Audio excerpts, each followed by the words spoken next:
Pregnant सौतन के झूठ ने उजाड़ा गवार बहू का घर। आधी रात हो गई है, ये अब तक आए नहीं। कब तक आएंगे? मुझे तो घबराहट होने लगी है। इतनी देर कर देते हैं आने में। ऐसे ही रात के 12 बज जाते हैं। फिर नीरज घर आता है। आप आधी रात में घर लौट रहे हैं? बताइए, ये कोई वक्त है घर लौटने का? बच्चे आपका इंतजार करते हुए सो भी गए। काजल, तुम्हें तो पता है ना कि मैं 2 ऑफिस में काम करता हूँ, इसीलिए आने में देर होती है। कभी कभी तो आप 2 दिन घर ही नहीं आते हैं। मुझे तो अब आपकी सेहत की चिंता हो रही है। आप रात भर बाहर रहते हैं और दिन में भी काम करते हैं, ऐसे कैसे चलेगा? अरे ये सब मैं अपने बुजुर्ग माता पिता और अपने दोनों बच्चों के लिए ही तो कर रहा हूँ, और अभी मैं कर सकता हूँ तो कर रहा हूँ। जब नहीं कर पाऊंगा तो छोड़ दूंगा। तब तक थोड़े पैसे जुटा लूँ अपने परिवार के लिए। अच्छा ठीक है, हाथ मुंह धोकर आइए, खाना निकालती हूँ। हाँ जल्दी, बहुत भूख लगी है। जिसके बाद नीरज हाथ मुंह धोकर डाइनिंग टेबल पर बैठता है और काजल किचन में जाकर खाना गर्म कर रही होती है। तभी नीरज को किसी का फोन आता है। हेलो। अरे ऐसा मत बोलो ना, मैं आ रहा हूँ, मैं आऊंगा। अरे यार, मैं भूला नहीं हूँ, तुम ऐसा मत समझो, मैं आ रहा हूँ। फोन कट जाता है और नीरज परेशान होकर सिर पकड़ लेता है। यार अब मैं क्या करूं? मैं तो घर आ गया हूं, वापस कैसे निकलूं? तभी काजल खाना लेकर आती है और नीरज काजल को देखते ही तुरंत फोन कान में लगा लेता है। हेलो सर, क्या फॉरेन क्लाइंट से मीटिंग है? आधे घंटे में? अभी तो बहुत रात हो गई है। ओह, इमरजेंसी है? ओके सर, ठीक है, मैं ज्वाइन करता हूँ। आप कैब बुक मत कीजिए, मैं अपनी गाड़ी से ऑफिस पहुंच रहा हूँ। किसका फोन था? क्या कह रहा था? काजल, मुझे तुरंत ऑफिस के लिए निकलना पड़ेगा। फॉरेन क्लाइंट के साथ मीटिंग सेट की है बॉस ने। इतनी रात गई मीटिंग? अगर अभी ऑफिस के लिए निकलते हैं तो 1 बजे पहुंचेंगे। इतनी रात में कौन मीटिंग करता है? अरे मेरी गवार बीवी, इस वक्त यहाँ रात है, फॉरेन कंट्री में तो दिन है, और उनके साथ मीटिंग इसी वक्त करनी पड़ेगी। आपका ये बॉस मेरी सौतन बनाकर मेरी जिंदगी उजाड़ देगा एक दिन। देखो, नाराज मत हो, मुझे जाने दो, मैं कल सुबह तक वापस आ जाऊंगा। इतना कहकर नीरज बिना खाना खाए अपनी 4 व्हीलर में बैठकर निकल जाता है और थोड़ी देर में नीरज प्रीति के घर पहुंच जाता है। इतनी देर से आ रहे हो? तुम्हें पता है ना आज मूवी नाइट प्लान की थी, फिर भी इतनी देर? अरे गलती से अपनी गवार बीवी के पास चला गया था, इसीलिए लेट हो गया। मुझे बातों में मत उलझाओ।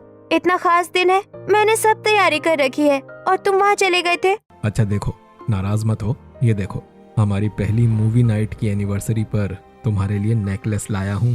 वाह, ये कितना सुंदर है, पर अगर बीवी बना कर देते तो और खुशी होती।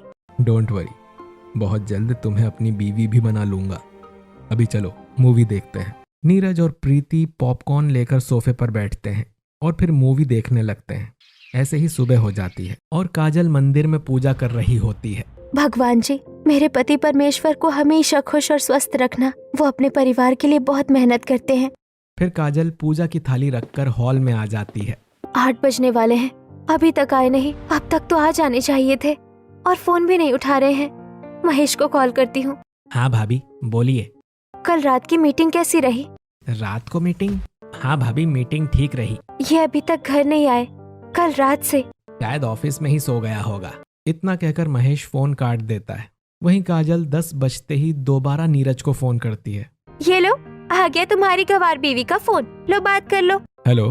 हाँ काजल, क्या हुआ? आप कल रात से वापस नहीं आए, घर का रास्ता भूल गए हैं क्या? काजल, अब 10 बज गए हैं, मेरा ऑफिस टाइम हो गया है, अब मैं सीधे शाम को घर आऊंगा। हे भगवान, मैं क्या करूं? रखिए फोन। काजल फोन काट देती है। क्या हुआ बहू, इतने गुस्से में क्यों है? माँ जी, कल रात 12 बजे घर आए, फिर तुरंत मीटिंग के लिए चले गए और अब सुबह 10 बजे कह रहे हैं कि शाम को आएंगे। बहू घबरा मत, तेरा पति अपने परिवार के लिए मेहनत कर रहा है। मम्मी जल्दी चलो, स्कूल लेट हो जाएगा। हाँ मम्मी जल्दी। हाँ चलो, पहले तुम लोगों को स्कूल पहुँचा दो। काजल बच्चों को लेकर घर से निकलती है। दूसरी तरफ नीरज ऑफिस में बैठे महेश से बातें कर रहा होता है। अरे भाई, ये गवार बहू और गर्लफ्रेंड के चक्कर में मेरी पूरी लाइफ उजड़ गई है। पूरी तरह परेशान हो जाता हूँ यार। भाई, डबल पिच पर एक साथ बैटिंग करेगा तो यही होगा, किसी एक पिच पर टिक जा, या तो बीवी या गर्लफ्रेंड। वैसे तूने गर्लफ्रेंड क्यों बनाई है? अपने बीवी बच्चों के साथ खुश नहीं है क्या तू? खुश उस गवार के साथ कोई कैसे रहेगा? साल भर खाने से ज्यादा व्रत रखती है, पति परमेश्वर करती रहती है, इतना बड़ा सिंदूर लगाती है जैसे लक्ष्मण रेखा हो। और प्रीति को देख, कितनी मॉडर्न और स्टाइलिश है, कितने अच्छे से बात करती है। तो उसे अपने घर के पास रख ले। पागल है क्या? पहले दिन ही भांडा फूट जाएगा। ठीक है भाई, जैसा ठीक लगे कर। इसी तरह कुछ दिन बीतते हैं और एक दिन नीरज घर में ऑफिस के लिए तैयार हो रहा होता है। अरे ये कौन सी शर्ट पहनी है आपने? कौन सी शर्ट मतलब? आपकी सारी शर्ट्स तो मैं खरीद कर लाती हूँ, ये शर्ट तो मैंने नहीं खरीदी है। ये आपने कब और कहाँ से ली? अरे ये तो प्रीति ने गिफ्ट की थी, अब क्या बोलूं इसे। अरे तुम ही लाई होगी, तुम भूल गई होंगी। नहीं, ये शर्ट आपकी है ही नहीं, कहाँ से लेकर आए? तो क्या कहना चाहती हो? मैं सड़क से चुरा लाया हूँ? तुमने ही दी है, तुम भुलक्कड़ हो गई हो। पहले गवार कहते थे, अब भुलक्कड़ भी बना रहे हैं। मुझे अच्छे से याद है, ये शर्ट मैं कभी नहीं लाई। मम्मी तुम फिर पापा से लड़ रही हो, तुम पापा से नहीं जीत सकती, पापा सुपरमैन हैं। हाँ तेरे पापा सुपरमैन है, दूसरों की शर्ट पहनकर घूम रहे हैं। मम्मी आज खास दिन है ना, आज झगड़ा मत करो पापा से। सीखो बच्चों से कुछ, एक तुम हो जो शर्ट के लिए लड़ रही हो। जाओ मुझे तैयार होने दो। नीरज तैयार होकर घर से निकल जाता है। वहीं श्रुति और आकाश स्कूल यूनिफॉर्म में हॉल में आते हैं। मम्मी मुझे चॉकलेट दे दो ना, स्कूल में बांटना है। चॉकलेट किस लिए? पापा जी आज इसका जन्मदिन है, इसलिए बच्चों में बांटने के लिए। अरे वाह, तो रात को केक मंगवा लेना और मेहमानों को भी बुलाना।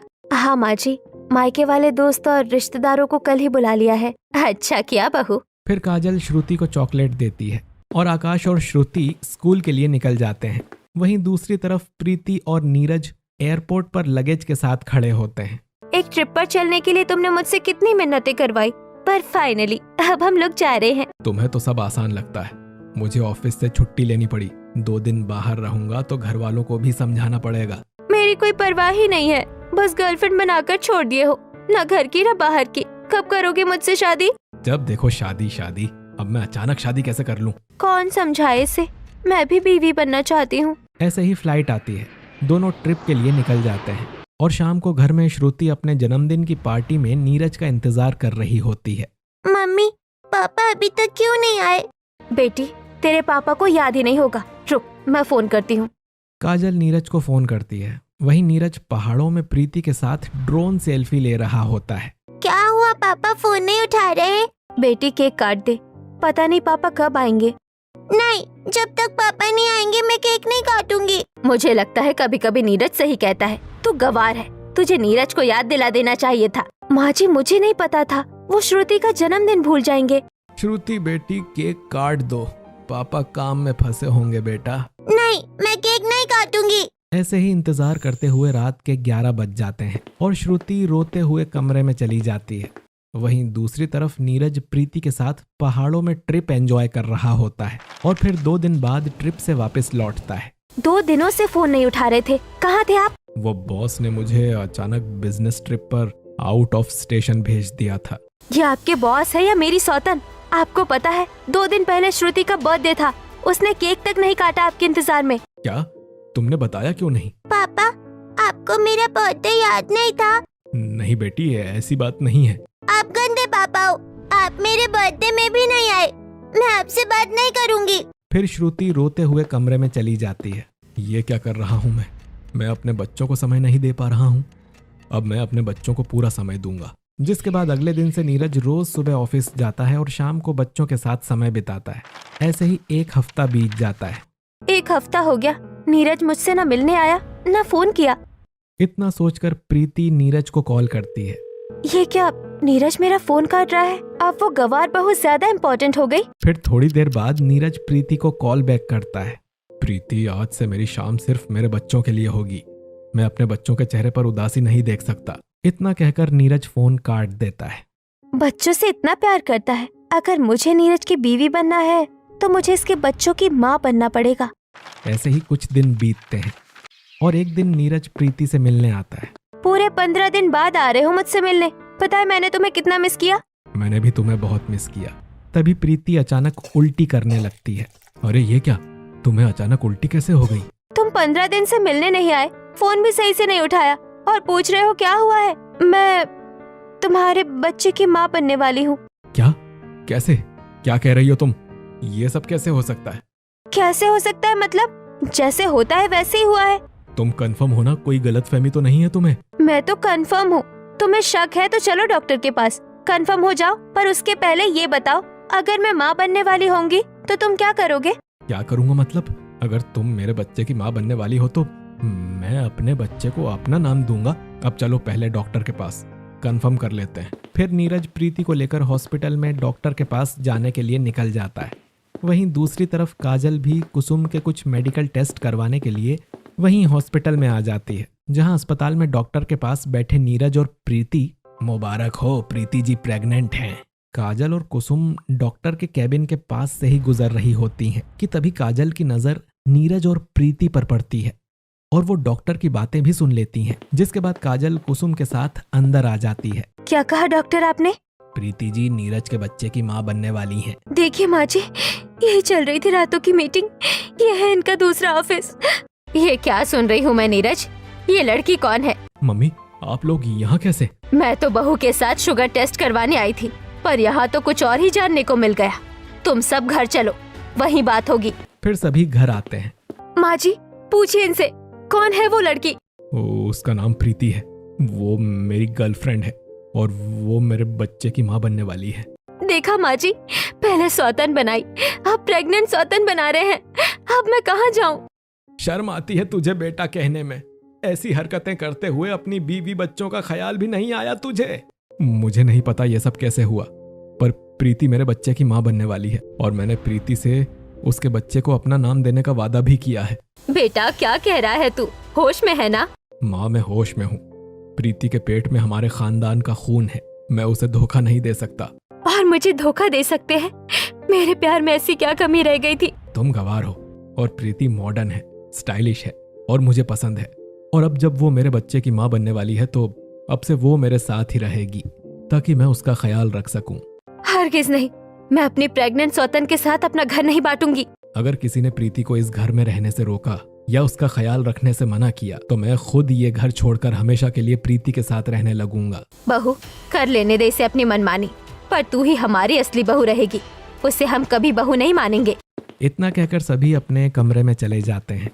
फिर कुछ दिन बीतते हैं और प्रीति की प्रेगनेंसी को 2 महीने हो जाते हैं। ये देखो, ये रहा तुम्हारा ससुराल। अब तो खुश हो ना? हाँ खुश हूँ, पर जी मचल रहा है। खट्टा खाने का मन है और आइसक्रीम भी। बस इतनी सी बात, अभी लेकर आता हूँ। फिर नीरज प्रीति के साथ बाजार आता है। क्या दें भैया? थोड़ी इमली और आंवला दे दीजिए। अरे ये तो काजल का पति है ना, प्रेग्नेंट सौतन के साथ घूम रहा है। हे भगवान, बेचारे गवार बहू के साथ कितना गलत किया। मर्द जात ऐसी ही होती है, गलती गवार बहू की ही है, उसे पहले से समझना चाहिए था। फिर नीरज प्रीति के साथ घर लौटता है और घर आकर प्रीति सोफे पर बैठकर आइसक्रीम और इमली खाती है। ऐसे ही कुछ दिन बीतते हैं और एक दिन काजल कुसुम के साथ बाहर खड़ी होती है। अरे काजल, ये तेरा पति किस औरत को लेकर घूमता है? वो मेरी प्रेग्नेंट सौतन है, मेरा घर उजाड़ने आई है। तो उसके साथ कैसे रह रही है? मजबूरी है, उसके पेट में मेरे पति का बच्चा है। अगर कुछ हो गया तो लोग मुझे ही दोष देंगे, इसीलिए सिर्फ रह ही नहीं रही हूँ, मजबूरी में उसकी देखरेख भी करनी पड़ती है। तेरी बात सही है, बहुत बुरा हो रहा है तेरे साथ। इसी तरह कुछ दिन और बीतते हैं और एक दिन काजल दूध लेकर प्रीति के कमरे में आती है। ये लीजिए दूध, पिला दीजिए मेरी प्रेग्नेंट सौतन को, वैसे भी नागपंचमी आ रही है। तुम इतना चिढ़ती क्यों हो प्रीति से? प्रेग्नेंट सौतन के लिए दूध लेकर आ रही हूँ, जरा किसी से पूछ कर देखिएगा कोई क्या कहता है। पकड़िए दूध। फिर काजल मुंह बनाकर बाहर चली जाती है। सच में गवार है, मैं इस सौतन को बर्दाश्त नहीं करूंगी। जब भी ये नीरज से बात करती है मेरा खून खौल उठता है। क्या सोच रही हो? चलो दूध पी लो। फिर नीरज प्रीति को दूध पिलाकर सो जाता है। प्रीति करवट बदलती है। ओफ यार, इतना बड़ा पेट लेकर रहना कितना मुश्किल है। इतना कहते हुए प्रीति नकली पेट निकाल कर बेड के नीचे छुपा लेती है। अब रिलैक्स लग रहा है, इस तरह तो नीरज को कभी पता नहीं चलेगा कि मैंने उससे झूठ कहा कि मैं प्रेग्नेंट हूँ। ये सोचकर प्रीति सो जाती है और अगली सुबह प्रीति उठकर नकली पेट बांधकर तैयार हो जाती है और जल्दी जल्दी सीढ़ियों से उतरती है। अरे काजल बहू, समझा आपने इस प्रेग्नेंट सौतन को, इतना कूदते हुए सीढ़ियों से मत उतरे। 4 महीने का बच्चा है पेट में, कुछ ऊंच नीच हो गया तो लोग हमें ही दोष देंगे। हाँ बहू, तेरी प्रेग्नेंट सौतन का नहीं, पर उसके पेट में पल रहे बच्चे का तो ध्यान हमें रखना ही पड़ेगा। दूसरों के पति पर डोरे डालने का दिमाग तो है, पर इतना दिमाग नहीं है कि पेट में बच्चा है तो ऐसे कूदते हुए सीढ़ियों से न उतरूं। तुमसे मतलब मैं जैसे चाहूँ वैसे उतरूं, पर ये कैसे हो सकता है? पेट में 4 महीने के बच्चे के होते हुए इतनी आसानी से कूदते हुए सीढ़ियाँ कैसे उतर गई? एक दो कदम पर ही रुकना चाहिए था। ऐसे ही कुछ दिन बीतते हैं और प्रीति कमरे में बैठे फोन चला रही होती है। तभी नीरज ढेर सारी इमली और अचार लेकर आता है। ये लो, तुम्हारे लिए इमली और अचार लाया हूँ। प्रेगनेंसी में खट्टा खाने का मन करता है ना। अब इसे कैसे बताऊं? प्रेग्नेंट होने की एक्टिंग में खट्टा खा खा कर मेरे दांत खराब हो गए हैं। नहीं, मुझे खट्टा नहीं खाना है, मुझे कोल्ड ड्रिंक पीनी है। अच्छा, मैं अभी तुम्हारे लिए केसर पिस्ता कोल्ड ड्रिंक लेकर आता हूँ। इतना कहकर नीरज कमरे से निकलकर बाजार की तरफ चला जाता है। वहीं दूसरी तरफ काजल ये सारी बातें सुन रही होती है। ये क्या कह रही है मेरी प्रेग्नेंट सौतन? प्रेग्नेंट होकर खट्टा खाने का मन नहीं कर रहा। दुनिया में ऐसी कोई औरत नहीं बनी होगी, वो भी चौथे महीने में। कहीं ये झूठ तो नहीं बोल रही? सच्चाई पता करनी पड़ेगी। इसी तरह कुछ दिन बीतते हैं और एक दिन दोपहर को काजल प्रीति के कमरे का दरवाजा खटखटाती है। दोपहर में कौन आया है? मेरा नकली पेट कहाँ गया? ये रहा। फिर तुरंत प्रीति बेड के नीचे से 7वें महीने वाला नकली पेट निकाल कर पहन लेती है और कमरे का दरवाजा खोलती है। ये क्या, इतना बड़ा पेट? कल तक तो 4 महीने का था, ये तो 7वें महीने जैसा लग रहा है। हे भगवान, गलती हो गई, अब क्या करूं? तुम्हारी आंखें खराब हो गई है। मेरा पेट कल भी ऐसा था, आज भी ऐसा ही है। लाज शर्म नहीं है पर दिमाग तो है। चौथे महीने में इतना पेट नहीं होता। रुको, मुझे देखने दो। काजल प्रीति का पेट छूने को आगे बढ़ती है। तभी प्रीति काजल से दूर हट जाती है। ये क्या हुआ? तुम हट क्यों गई? छूना मत मेरे पेट को। ये मेरा और नीरज का बच्चा है। तुम मेरी सौतन हो, तुम्हें हमारे बच्चे को छूने का कोई हक नहीं है। मुझे शौक भी नहीं है, बस देख रही थी इतना बड़ा पेट कैसे हुआ। और तुम इतनी फुर्ती में कूद कैसे गई? मैं एक्सरसाइज करती हूँ इसलिए। अब जाओ यहाँ से। फिर काजल कमरे से बाहर निकल जाती है। आज तो बाल बाल बच गई। डॉक्टर को फोन करना पड़ेगा। फिर प्रीति डॉक्टर को फोन करती है। डॉक्टर, आपने मेरे प्रेगनेंसी के नाटक में मेरी बहुत मदद की है। मुझे एक और मदद चाहिए। जब मैं नीरज को लाऊं तो उसे और डरा दीजिएगा। जी बिल्कुल, जैसा आप कहें। दरवाजे के बाहर से काजल प्रीति और डॉक्टर की सारी बातें सुन लेती है। अच्छा हुआ मैं जो काम करने आई थी वो काम किए बिना कमरे से बाहर निकल गई। इसी बहाने मेरी प्रेग्नेंट सौतन की झूठ की सच्चाई तो पता चली। आज नीरज को सब बता दूंगी। ऐसे ही शाम होती है। नीरज ऑफिस से घर आकर कमरे में कपड़े बदल रहा होता है। क्या हुआ, ऐसे क्यों देख रही हो? मुझे आपको एक बड़ी सच्चाई बतानी है। मेरी प्रेग्नेंट सौतन झूठ बोलकर हमारा घर उजाड़ना चाहती है। वो प्रेग्नेंट नहीं है। मुझे तो लगता है तुम झूठ बोलकर मेरे और प्रीति के प्यार को उजाड़ना चाहती हो। मेरा यकीन कीजिए, वो हमारे घर को उजाड़ना चाहती है। तुम्हारे कहने का मतलब है प्रीति का बढ़ता पेट झूठ है? डॉक्टर सभी पागल हैं। जो वो दवाइयाँ खा रही है उनका क्या? इससे ज्यादा मैं कुछ कहूँ इससे पहले कमरे से चली जाओ। आइंदा दोबारा मेरे और प्रीति के रिश्ते को उजाड़ने की कोशिश मत करना। निकल जाओ यहाँ से। काजल रोते हुए कमरे से निकल जाती है। वहीं खिड़की के पास खड़ी प्रीति, इस गवार को मेरी सच्चाई कैसे पता चली? और अगर मेरा झूठ सबके सामने आ गया तो मैं कभी इस घर की बहू नहीं बन पाऊंगी। ऐसे ही कुछ दिन बीतते हैं और एक दिन प्रीति किचन में एक शीशी लिए खड़ी होती है। ये रही झाग निकालने वाली दवाई। इसे खाने में मिलाते ही मुंह से झाग निकलेगा। सबको लगेगा जहर है। आज इसी से उस गवार बहू को घर से निकलवाऊंगी। फिर प्रीति दूध में दवाई मिलाती है और दवाई का डिब्बा अपने कमरे में छुपा देती है। ऐसे ही रात होती है। रात हो गई है। अपनी झूठ बोलने वाली प्रेग्नेंट सौतन को दूध तो देना ही पड़ेगा। फिर काजल दूध लेकर प्रीति के कमरे में आती है। तुम तो कहती हो प्रीति प्रेग्नेंट नहीं है, फिर दूध क्यों लाई हो? मैं आज भी कह रही हूँ वो प्रेग्नेंट नहीं है। अब पकड़िए दूध और पिलाइए। फिर नीरज काजल से दूध का गिलास लेकर अपने हाथों से प्रीति को दूध पिलाता है। नीरज, मुझे सांस नहीं आ रही, गले में जलन हो रही है, पेट में दर्द हो रहा है। तभी प्रीति गिर जाती है और उसके मुंह से झाग निकलने लगता है। ये क्या किया तुमने? दूध में जहर मिलाया है ना? मैं पहले प्रीति को हॉस्पिटल ले जाता हूँ। भगवान से प्रार्थना करो कि मेरा बच्चा और प्रीति सुरक्षित रहे, वरना तुम्हें तो मैं छोड़ूंगा नहीं। फिर नीरज तुरंत प्रीति को अस्पताल एडमिट करता है, जहाँ डॉक्टर और प्रीति अकेले अस्पताल के कमरे में। बताइए प्रीति जी, क्या करना है? डॉक्टर, बाहर जाकर कहना कि दूध में जहर मिला था और मेरे पेट का बच्चा मर गया। ठीक है। डॉक्टर बाहर आता है। नीरज और काजल सामने खड़े हैं। क्या हुआ डॉक्टर, प्रीति ठीक है? हमारा बच्चा ठीक है ना डॉक्टर? नहीं, प्रीति जी के पेट में दूध के साथ जहर मिला है, जिसकी वजह से बच्चे की मौत हो गई है, लेकिन जहर निकाल दिया है मैंने। प्रीति जी कल तक ठीक हो जाएंगी। तभी नीरज गुस्से में काजल को थप्पड़ मारता है। काजल, ये क्या किया तुमने? मेरे बच्चे को मार दिया। हत्यारिन हो तुम, हत्यारिन। मैंने कुछ नहीं किया, मैं हत्यारिन नहीं हूँ। खबरदार, डॉक्टर ने साफ कहा है दूध में जहर मिला था। तुमने जानबूझकर दूध में जहर मिलाया। मेरे बच्चे को मारकर तुमने ठीक नहीं किया। मेरी बात का यकीन कीजिए, मैंने कुछ नहीं मिलाया। वो तो तुम्हारे कमरे की तलाशी लेकर सब पता कर लूंगा। अब निकल जाओ यहाँ से। आज के बाद भूल जाना कि तुम्हारा कोई पति और ससुराल था। काजल रोते हुए अस्पताल से अपने मायके चली जाती है। वहीं दूसरी तरफ नीरज सारी बातें घर वालों को बताता है। नहीं नहीं, मुझे यकीन नहीं होता। काजल बहू ऐसा नहीं कर सकती। हाँ, मेरी बहू ऐसा कभी नहीं करेगी। मुझे भी यकीन नहीं हो रहा, पर काजल ने हमारे बच्चे को जहर देकर मार दिया। अब मैं उसके साथ नहीं रह सकता। वो उतनी गवार नहीं है जितना हम समझते हैं। पापा मम्मी कहाँ हैं? हमें मम्मी चाहिए। हाँ पापा, मुझे मम्मी चाहिए।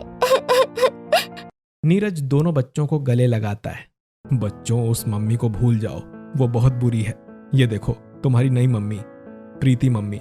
अब से तुम इन्हें ही मम्मी कहोगे। चलो इनके साथ कमरे में जाओ। प्रीति खुद को संभालो। मुझे पता है तुम बहुत दुखी हो, मुझे माफ कर दो। मैं हमारे बच्चे को बचा नहीं पाया, पर मैं जल्द तुमसे शादी करूंगा। तुम फिर मेरे बच्चे की माँ बनोगी। यही तो मैं चाहती थी। प्रीति और नीरज बच्चों के साथ कमरे में चले जाते हैं। वहीं दूसरी तरफ काजल अपनी माँ मयूरी से, माँ, मेरा यकीन करो, मैंने अपनी प्रेग्नेंट सौतन के बच्चे को नहीं मारा। मुझे पूरा यकीन है उसके पेट में कोई बच्चा था ही नहीं। वो झूठ बोलकर मेरे पति को उल्लू बना रही है।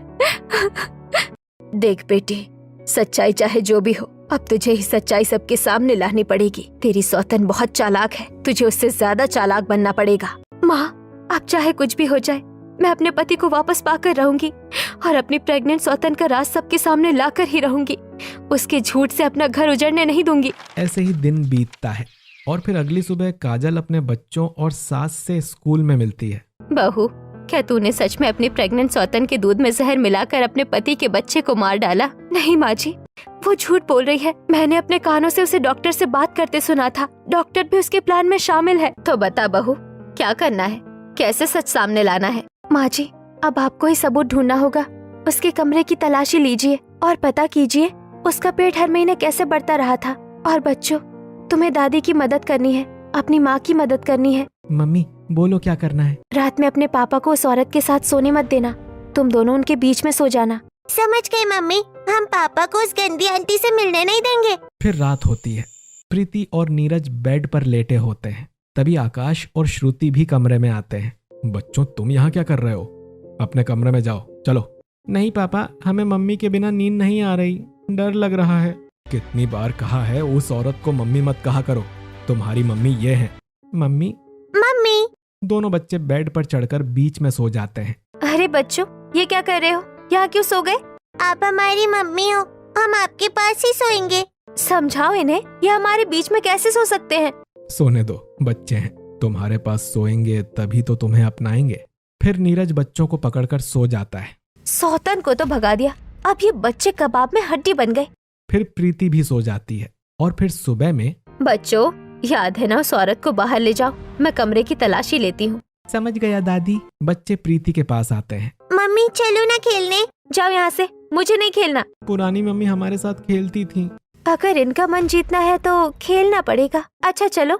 बच्चे प्रीति को बाहर ले जाते हैं और कुसुम अलमारी की तलाशी लेती है और फिर दवाइयों की तलाशी लेती है। अलमारी में कुछ नहीं, कोई नई दवाई भी नहीं। कुछ तो सबूत जरूर होगा। वो बेड के नीचे क्या है? कुसुम बेड के नीचे हाथ डालती है और नकली पेट निकालती है।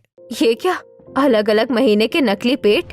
मिल गया सबूत। कुसुम को प्रेग्नेंट सौतन के झूठ के खिलाफ सबूत मिल जाते हैं।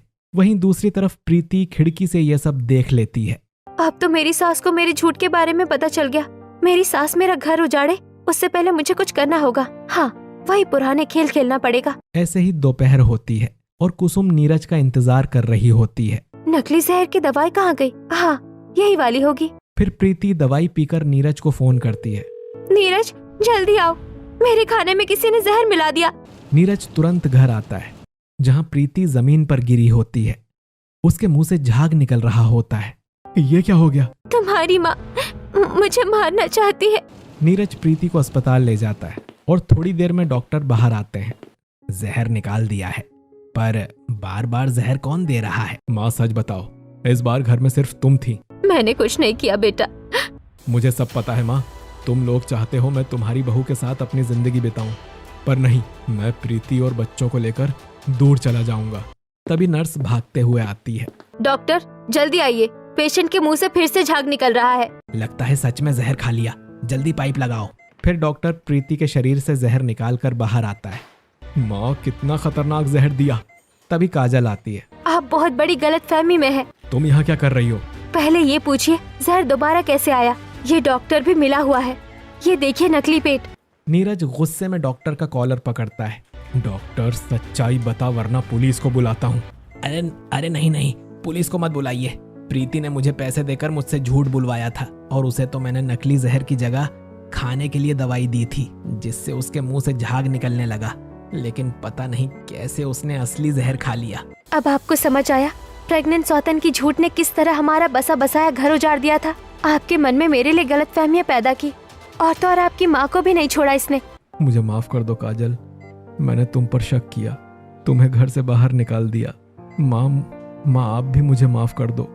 मैंने तुमसे भी बदतमीजी की। प्रीति से मैं सचमुच बहुत प्यार करने लगा था। इस प्यार ने मुझे बहका दिया था, पर प्रीति ने मुझे धोखा दिया। इसमें मेरी सौतन की कोई गलती नहीं है जो अपने बीवी और परिवार को धोखा दे रहा हो। अगर उसे कोई धोखा दे रहा है तो इसमें गलत क्या है? ऐसा मत कहो काजल, मुझे अपनी गलती का पश्चाताप है। यह सच है, मैंने तुम्हें कभी प्रीति जितना प्यार नहीं किया, पर मैं तुमसे नफरत भी नहीं करता हूँ। तुम, हमारे बच्चे और मेरा पूरा परिवार, यही तो मेरी ताकत है। प्लीज मुझे माफ कर दो, प्लीज। नीरज को इस तरह रोते देख काजल भावुक हो जाती है और नीरज को माफ कर देती है और फिर पूरा परिवार खुशी खुशी रहने लगता है। वहीं दूसरी तरफ प्रीति अस्पताल में ही पड़ी रह जाती है और जहर खा लेने की वजह से उसकी आवाज़ भी खराब हो जाती है।